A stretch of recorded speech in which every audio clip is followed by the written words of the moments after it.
Welcome. My name is Ken Conley. I'm standing in London, England, and I want to tell you a story. I want to tell you a story about bloodshed, about men burning at a stake, about mystery, about intrigue, about spying. I want to tell you a story about courage and of commitment. I want to tell you the story of this book.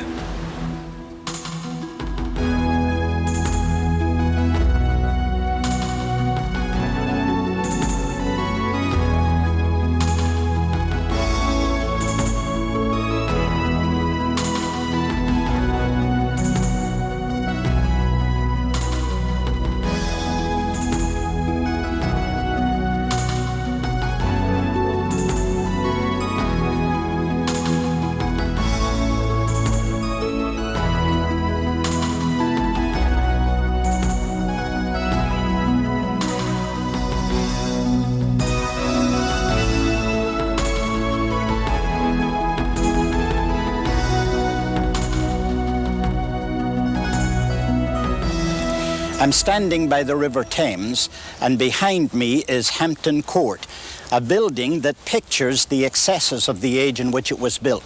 It was built by Cardinal Wolsey back at the time of the Reformation. And at that time, when it was completed, it was the largest building that was in the British Empire. It has 1,000 rooms. It took 2,500 workmen to be able to put it together. It takes 500 people to be able to keep it. It had 250 tons of lead pipe that brought special water into it, and that was an unheard of thing in that day. But it was in the same place on Monday, on January the 6th in 1604, that James I, the new King of England, had been meeting with 50 to 60 prelates, trying to resolve problems that were in the church at that time. They knew King James would want a new translation. But that's not the first translation of the Bible into English. For that, we've got to go back 230 years. This church is located in Lutterworth in England. It's only a village, but it's 700 years of age. Back in 1374, Dr. John Wycliffe, who was the president of the Balliol College in Oxford, became the pastor of this church. John Wycliffe made such an impression that he left his influence on generations to come. Many things may have caused that influence, but one is notable. He gave us, for the first time we ever had one, a Bible in English. That Bible wasn't taken from the Greek or the Hebrew because nobody in England knew Greek or Hebrew. Latin was the religious language of that day, and he just simply translated from Latin, but into the language that common people would understand. And then he gave that Bible to his Lollard preachers, and he sent them out to teach the people in the marketplaces and in the fields what it meant to have a message from God in the Bible. Significant thing about the Bible was that it was handwritten. It took 10 months to make one copy.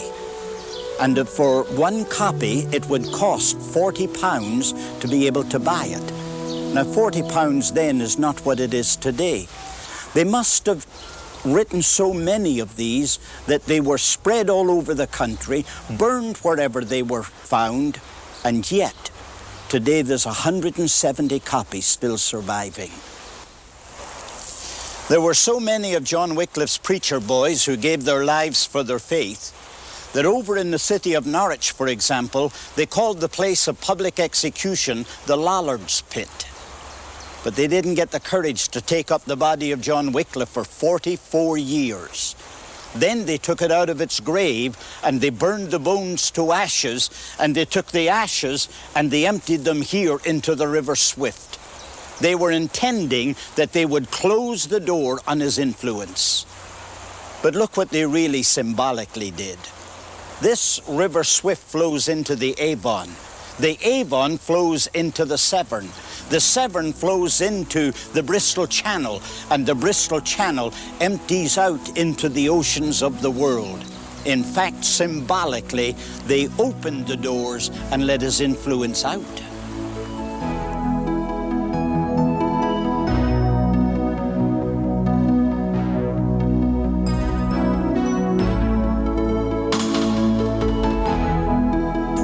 In the 100 years that followed the death of Wycliffe, There were two momentous events that occurred. The first of these was the fall of Constantinople. When it fell, Greek culture started moving toward the west, and people in Europe began to learn a Greek language. In universities all over Europe, they started majoring, specializing in the teaching and learning of Greek. The second major event that happened the following year. It was the invention of the Gutenberg press with movable print. When that occurred, they began to have the ability to print things they had not been previously able to do, and the first thing that they printed was a Latin Bible. Of course, it brought freedom, but not freedom for everybody. The limited freedom that it brought was in the academic world, but they were still committed in the religious world that there would be no Bible in the vernacular of the people.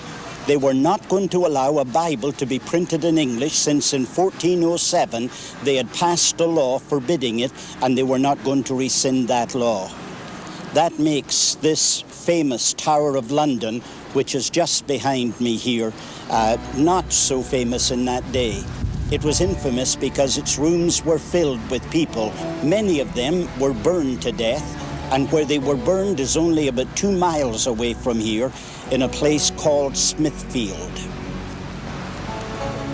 It was right here in this area where they put the stakes, and then they built the timber around the stakes.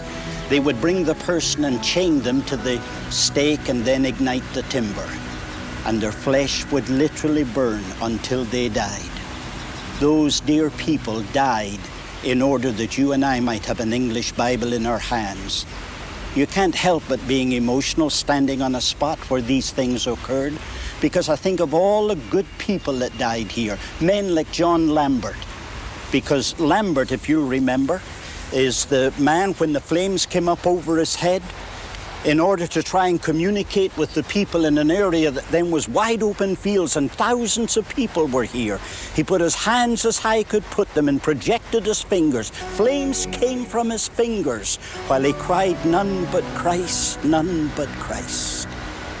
This is not the only place where men gave their lives for the faith. For example, on April the 4th in 1519, in a place called Little Park in Coventry, not very many miles from here, there were 6 working men. 3 of them were just shoemakers, and a woman. And they were publicly executed by burning to death.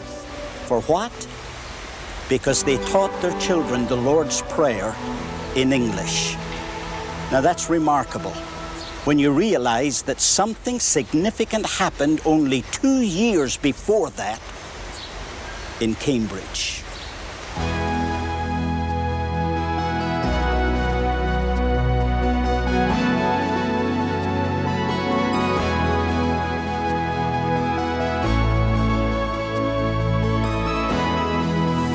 It was during the persecution of those days by the leading religious authorities against any expression of religion in any other language except Latin that a young man named Thomas Bilney used to walk these streets in Cambridge.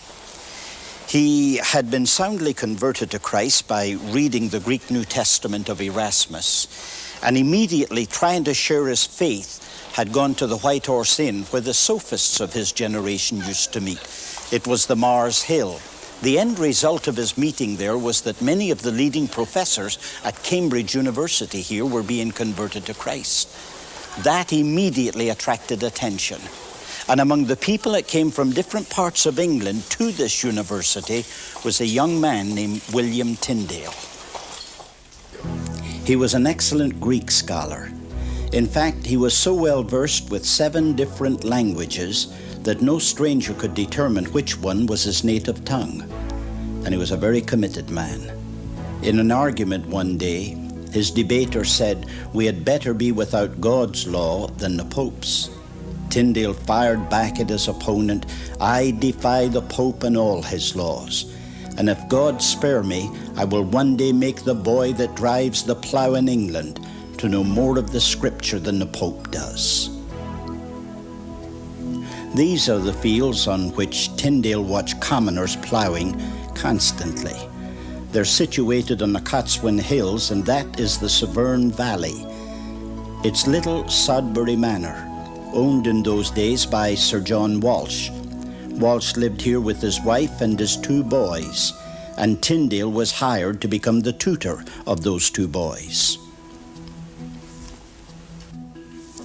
This little attic room happens to be the private room of William Tyndale while he worked for the Walsh family. Here he slept, and here he kept his books, and here he studied. The idea came to him that if the Greek New Testament had such a profound effect upon the scholastic world, what would an English Bible do for plowboys? At this very spot, he decided he was going to translate the Greek New Testament into English. He worked on the project while he was here for 6 months. Then he realized that it was jeopardizing the Walsh family's life. So he left here and he went to London.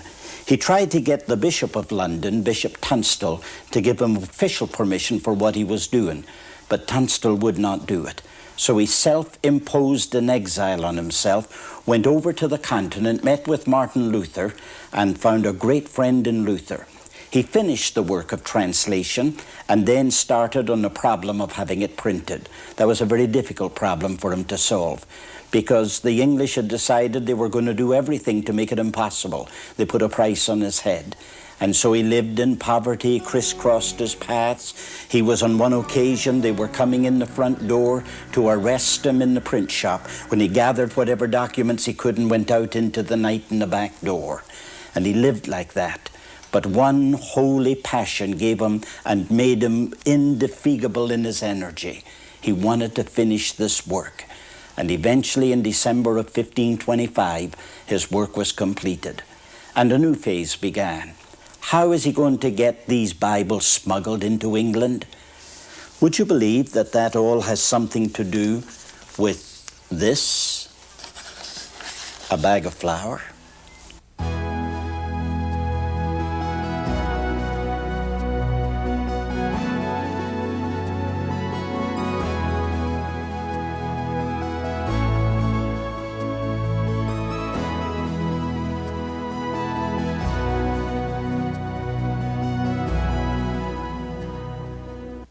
I'm standing now where the Port of London was in the days of William Tyndale.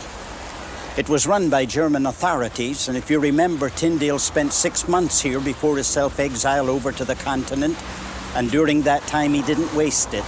He became acquainted with these authorities.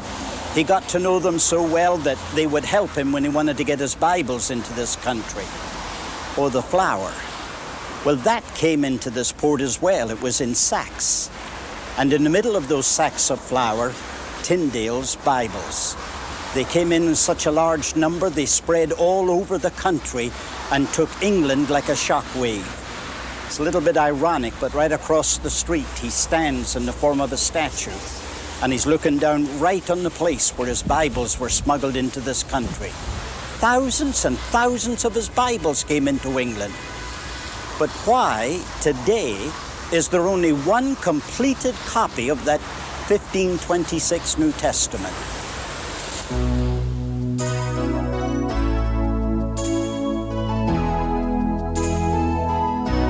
A man named Tunstall was the Bishop of London at the time of William Tyndale, and he was Tyndale's bitter enemy. He did everything that he could to frustrate what Tyndale had in mind, and whenever he could find one of the Bibles, he would bring it here to St. Paul's Cathedral and ceremoniously put it on fire. It was here that he fervently preached against what William Tyndale was trying to accomplish. He was so frustrated that he decided he would go to the extreme measure of getting all the money available he could get, go over to the continent and buy all the Bibles to be bought and bring them all here, burn them, and that would be the end of it all. He had a man by the name of Augustine Pakistan, and Pakistan was a merchantman that did a lot of trade over there. He asked Pakistan if he would arrange to buy all the Bibles that he could find. Pakistan agreed. But what Tunstall didn't know, Pakistan was a friend of William Tyndale's. When he bought the Bibles, he paid 4 times the price of a Bible in order to buy one, allowing Tyndale to reprint 3 in place of it. And so it turned out to be that the very man who was trying to destroy the project was actually paying the cost of it. However, in 1535, Tyndale was captured. It was a friend that betrayed him. He spent 1.5 years in the castle at Vulvord, working on the translation of the Old Testament. That was his life's passion, and he couldn't get away from it. And then in October of 1536, they took him out to die. He was tied to a stake where the timber was around to ignite and burn him to death. But there's another part to that. They put 2 holes in the stake. They threaded a piece of wire through those holes that went around the throat of Tyndale, and they determined that he would die by strangulation as well as by burning at the same time. The last chapter in a great man's life. And the last words that he spoke just before, when the flames were coming up and before they pulled the wire: "Lord, open the eyes of the King of England."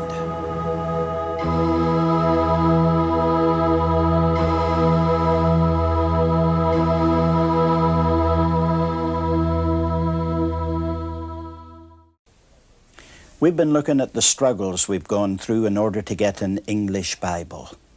We've gone back to the days of John Wycliffe. We've gone through the days of William Tyndale.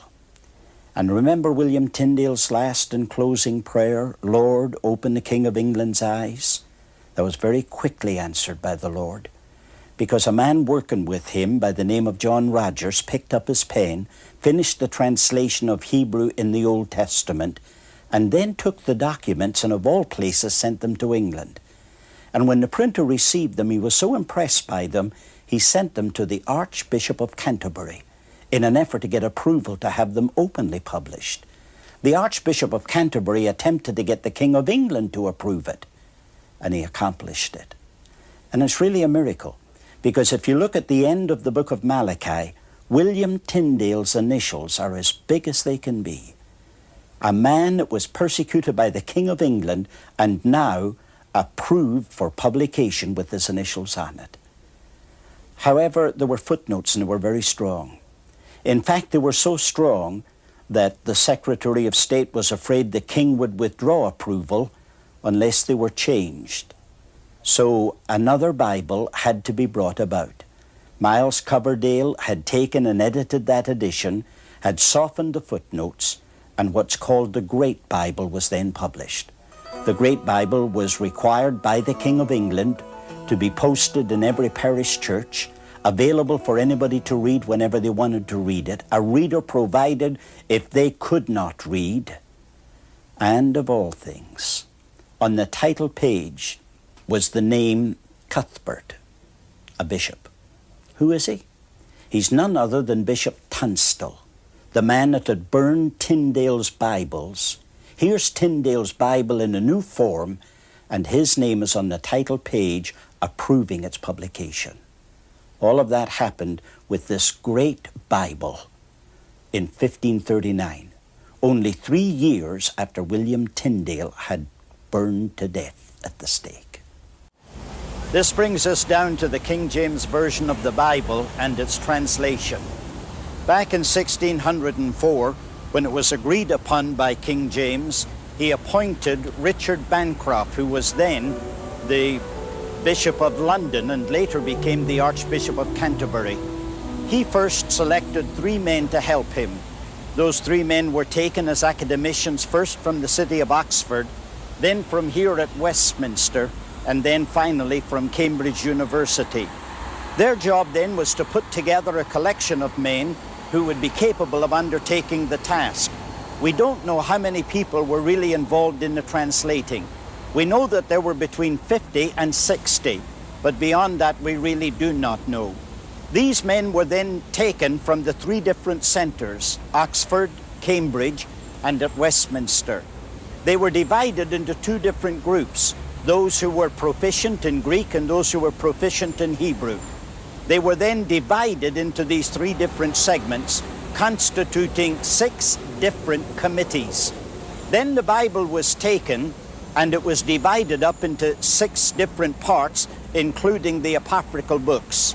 These parts were then distributed equally between Oxford, Cambridge, and Westminster. And then the men went to work at doing their translating. Once a man had finished one of the jobs, he was then to read it before the entire committee And whatever was finally decided upon must be agreed upon by the committee. Sometimes they had to listen to as many as 13 variant readings of one particular passage before they made a decision. And then finally, their decisions being made, they handed all of their material down to 2 appointed men who gave the final editing to the work. These 2 men had made many changes. They then handed it over to Bancroft again, the Archbishop of Canterbury, and Bancroft made 15 different changes after that. And that's how we finally got our King James Version of the Bible. You may ask the question, why have we spent so much time dealing with William Tyndale when our interest really is in the 1611 King James Version of the Bible? And the answer to that is that the King James Version of the Bible is permeated by William Tyndale. It's stated by those that have studied it that very little change was made either in the New Testament or in the Pentateuch on what William Tyndale had written. It came down virtually unchanged. The vast majority of scholars believe that 90% of both of those passages are really William Tyndale coming down. Imagine that. I mean, 50 to 60 of the greatest intellects of their day. 6 different years in 6 different committees. And what they have produced is very little changeable to what was given to us by William Tyndale. We can't pay a big enough tribute to William Tyndale. However, that brings us now to the fact that in 1611 we have a Bible in English approved by the King, the work of the scholars of their generation, and accepted worldwide. That's the story of our English Bible and how it came to us. That's the story of the men who were behind it and the price that they paid. Very difficult to look at the Bible without realizing every page was soaked in blood, and those letters ought to be printed in gold. I hope you own an English Bible. I hope you read it every day.